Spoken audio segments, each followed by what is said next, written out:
వ్యక్తిత్వానికి నిదర్శనంగా ఈ అరుదైన ప్రపంచ స్థాయి గుర్తింపు లభించింది. కరాటే యుద్ధ కళల పట్ల ఆసక్తి కలిగిన పవన్ చెన్నైలో ఉండగానే కఠినమైన శిక్షణతో పాటు నిరంతర సాధన చేశారు.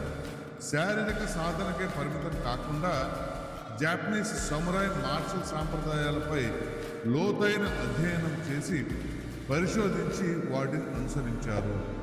పలు సినిమాల్లో మార్షల్ కళలను తెరపై ప్రదర్శిస్తూ వాటికి విస్తృత గుర్తింపు ప్రజాదరణ తీసుకొచ్చారు.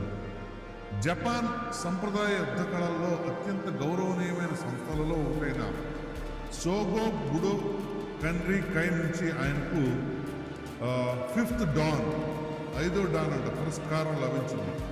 జపాన్ వెలుపల సోకే మరమ్మత్తు సైన్సేలోని టకెడా షిన్యాన్ క్లాన్లో ప్రవేశపొందిన తొలి తెలుగు వ్యక్తిగా ఆయన నిలిచారు. గోల్డెన్ డ్రాగన్స్ సంస్థ ఆయనకు టైగర్ ఆఫ్ మార్షల్ ఆర్ట్స్ అనే విశిష్ట బిరుదును అందించింది. ప్రముఖ బూడో నిపుణుడు hanshi professor doctor Siddiq Mohammadi మార్గదర్శకత్వంలో పవన్ కళ్యాణ్ కెండోలో సమగ్ర శిక్షణ పొంది ఉన్నత స్థాయి సాంకేతిక నైపుణ్యం పొందారు.